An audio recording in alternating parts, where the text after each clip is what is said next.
Hello dear friends, स्वागत है आप सभी का दीप्त सिंह एकेडमी इंदौर के ऑनलाइन प्लेटफॉर्म पर। मैं संतोष वर्मा और आज हम डिस्कस करने वाले हैं ईपीएफओ के द्वारा अब कर्मचारियों के रिटायरमेंट होने के बाद में कितनी पेंशन प्राप्त होगी और ये पेंशन भी अलग अलग कंडीशंस में आप लोगों को कितनी ज्यादा मिलेगी, कितनी कम मिलेगी, ये दोनों कैटेगरीज आप लोगों को अभी मैं क्लियर करने वाला हूं। तो चलिए स्टार्ट करते हैं अपने आज के इस सेशन को। ईपीएफओ से अब आपको कितनी पेंशन मिल सकती है, इसके बारे में सारा विवरण आप लोगों को एक फॉर्मूले के पर्पस से बड़ी आसानी समझ में आ जाएगा। लेकिन यहां पर इन्होंने कुछ कंडीशंस रखी हुई है। सर कंडीशन क्या होती है? देखो, कोई भी कर्मचारी यदि किसी प्रकार से संगठित क्षेत्र में अगर काम करता है तो काम करने के 10 वर्षों के उपरांत जब वो रिटायरमेंट लेता है तो ईपीएफओ के द्वारा उसकी पेंशन प्रारंभ हो जाती है। लेकिन पेंशन कितनी मिलेगी? 10 साल के बाद में या 15, 20 या 25 साल के बाद में अगर रिटायर कोई व्यक्ति होता है तब उसे पेंशन कितनी मिल सकती है, आज ये सारा कॉन्सेप्ट आप लोगों का इस फॉर्मूले के माध्यम से क्लियर हो जाएगा। इन्होंने ये कहा कि पेंशन के लिए सैलरी मल्टीप्लिकेशन पेंशन के लिए सर्विस ऑब्लिक 70 के फार्मूला से भाई साहब ये पेंशन आप लोगों की बनती है।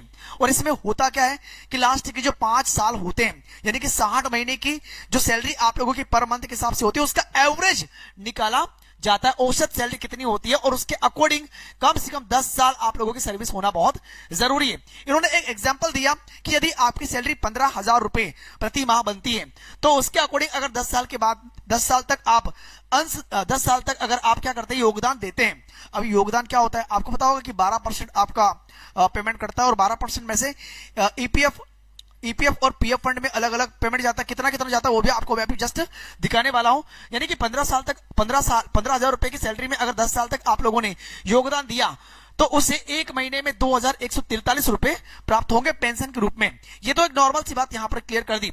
अब आपको मैं वहां पर लेके जाता हूं कि आपकी सैलरी में से कितना 12% पीएफ में जमा होता है और पीएफ में से भी अगर आप देखोगे 8.33% हिस्सा एम्प्लॉय पेंशन स्कीम यानी ईपीएस में ट्रांसफर कर दिया जाता है और 3.67% पीएफ अकाउंट में आप लोगों का अमाउंट जमा रहता है और इस अमाउंट को आप एक लास्ट मोमेंट में कभी न कभी निकाल भी लेते हैं। पेंशन पाने के लिए कम से कम 10 साल की नौकरी यहां पर अनिवार्य इन्होंने कर दी है और पेंशन की नॉर्मल जो शुरुआती आयु होती है वो 58 साल की होती है। नौकरी के दौरान जितने साल आप कॉन्स्टिट्यूशन करते हैं वही आपकी पेंशन के लिए सर्विस मानी जाती है। इन्होंने मेन बात यहां पर ये बोली है कि 60 महीने का एवरेज चलो सैलरी इन्होंने निकाल लिया, ठीक है, और कितना योगदान आप लोगों ने दिया है। एक एग्जांपल के तौर पे इन्होंने इस प्रकार से कहा है कि बेसिकली अगर 15,000 सैलरी है तो कितना 2,143 रुपए। लेकिन अगर आपकी सैलरी ज्यादा है, अब समझना दूसरा पॉइंट, अगर आपकी सैलरी यहां पर क्या है ज्यादा है और 10 या 25 साल तक आप लोगों ने जॉब की है तो पेंशन भी उसी रेशियो में बढ़ेगी। यानी जितने लंबे समय तक कॉन्ट्रीब्यूशन आपने किया है, जितनी ज्यादा सैलरी उतनी ज्यादा मंथली पेंशन। रिटायरमेंट प्लानिंग करते समय इस फॉर्मूले को समझना बहुत जरूरी था। तो ये बात आप लोगों को क्लियरली समझ में आ गई होगी। फॉर्मूला मैंने आप लोगों को यहां पर बता दिया है कि 15,000 मल्टीप्लाई 10 years ऑब्लिक 70, बस इसका आप लोगों को मेन वर्क भाई इस फॉर्मूले का यूज करना तो आपकी पेंशन निकल के आ जाएगी। जितना ज्यादा आपकी खास करके सैलरी होगी, जितना समय आप लोगों ने जॉब में दिया होगा उतना ज्यादा आप लोगों का पेंशन भी यहां पर बनेगा।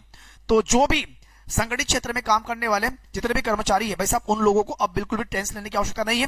पेंशन आपकी बढ़ चढ़कर आप लोगों को प्राप्त होने वाली है। सो मन लगा के काम करो, अच्छे से काम करो। जितना समय आप लोगों के द्वारा दिया जा रहा है बेहतर है कि उससे आपका ही फायदा होगा, ठीक है। तो कैसी रही ये जानकारी कमेंट करिएगा और क्या इस प्रकार के फॉर्मूले से आप सहमत है या नहीं। जो भी आपके मन में विचार आ रहे हैं उन विचारों को भी आप लोग कमेंट सेक्शन में व्यक्त करने का प्रयास जरूर करिएगा। और इसी प्रकार के नॉलेजेबल वीडियोस को देखने के लिए दीप्त सिंह एकेडमी के इस चैनल को सब्सक्राइब करना मत भूलना। साथ में डीएससी के मंच के माध्यम से तमाम प्रकार की गवर्नमेंट वैकेंसी की तैयारी भी आप लोग घर बैठे कर सकते हैं। मिनिमम चार्जेस पर तमाम प्रकार के कोर्सेज और ऑफर में उनके चार्जेस आप लोगों के सामने हैं। सो अब हम लोग मिलेंगे नेक्स्ट वीडियो में एक नई जानकारी के साथ में। सभी के लिए बहुत धन्यवाद। Thank you. जय हिंद, जय भारत।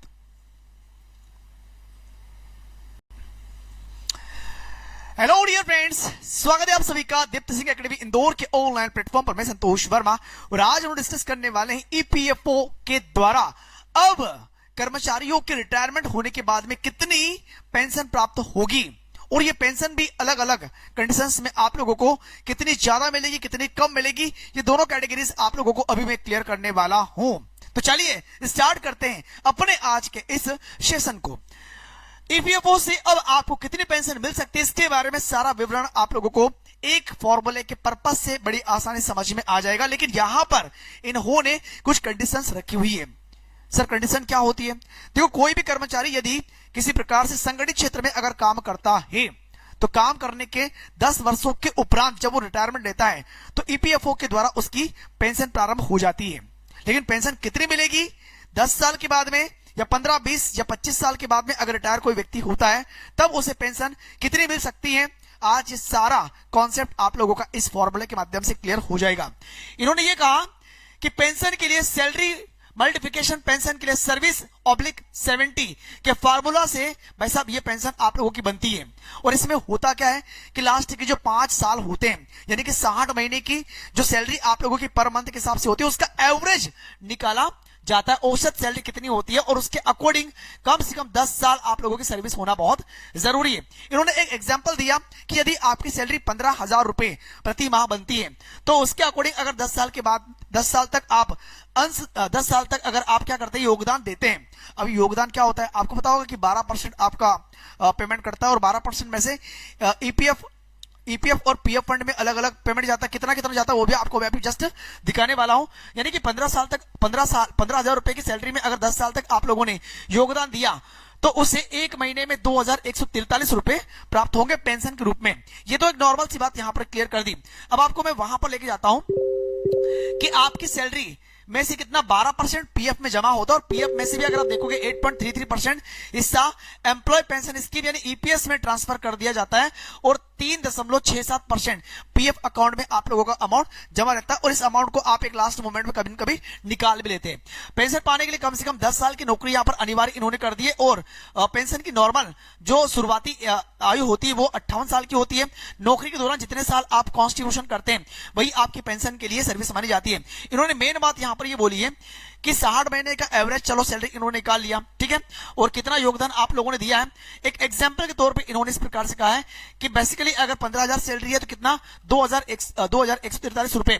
लेकिन अगर आपकी सैलरी ज्यादा है, अब समझना दूसरा पॉइंट, अगर आपकी सैलरी यहां पर क्या है ज्यादा है और 10 या 25 साल तक आप लोगों ने जॉब की है तो पेंशन भी उसी रेशियो में बढ़ेगी। यानी जितने लंबे समय तक कंट्रीब्यूशन आपने किया है, जितनी ज्यादा सैलरी उतनी ज्यादा मंथली पेंशन। रिटायरमेंट प्लानिंग करते समय इस फॉर्मूले को समझना बहुत जरूरी था।